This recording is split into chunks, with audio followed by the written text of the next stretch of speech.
On prend à chaque fois un thème ou un parcours.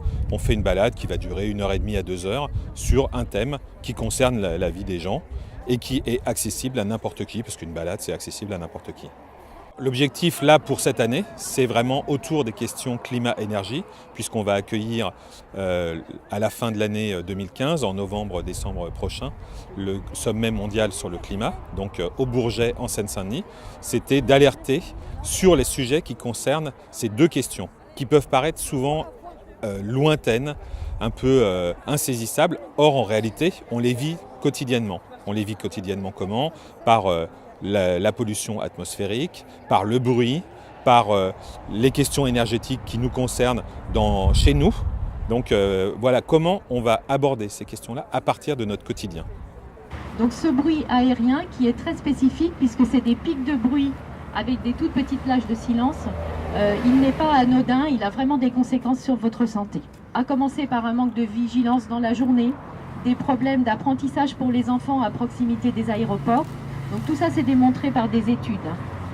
Et puis plus grave, des absences au travail, de la dépression et des maladies cardiovasculaires ainsi que de l'hypertension. Pour ce qui me concerne, je demeure sur une commune du Val d'Oise qui est la commune d'Écouen, qui est à 12 km du bout des pistes de Roissy. 12 km à vol d'oiseau. Et dans cette commune, nous avons un survol environ de 150 avions chaque nuit. Mais on parlait du bruit, mais un des éléments également de ce trafic aérien qui est important et qui est majeur, à mes yeux, c'est la pollution atmosphérique. Parce que le bruit, on l'entend, on le subit, il nous réveille, c'est certain. Mais toutes ces particules, tous ces polluants qui sont issus des combustions de kérosène associés à la pollution des véhicules automobiles, fait que progressivement, on est en train de faire mourir les populations des villes autour des aéroports. Et ça, c'est grave. Merci. Ça nous paraissait important de faire la balade au Bourget où en réalité va se passer ce sommet mondial sur le climat. Il est toujours annoncé COP de Paris, or en réalité il va se passer dans 2 hangars au Bourget qui sont à peu près à 3 km d'ici. Donc le parcours il était assez simple. On démarrait vers le musée de l'air parce que nos balades, on donne un rendez-vous qui est simple pour les gens, on n'est pas perdu dans la campagne, donc là c'est assez simple pour les gens.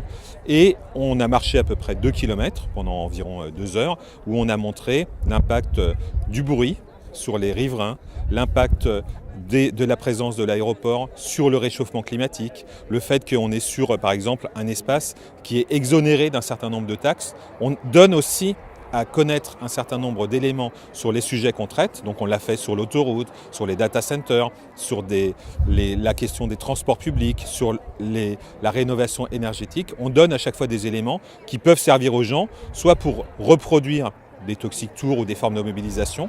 En même temps, on n'est pas ni dans une manifestation, ni dans un colloque, ni dans un cours de fac. On est dans une balade où des gens vont s'exprimer sur des temps assez courts, 3 à 5 minutes, et on va pouvoir emmagasiner un certain nombre d'informations dont on espère que c'est des petites graines qui vont servir à des mobilisations futures.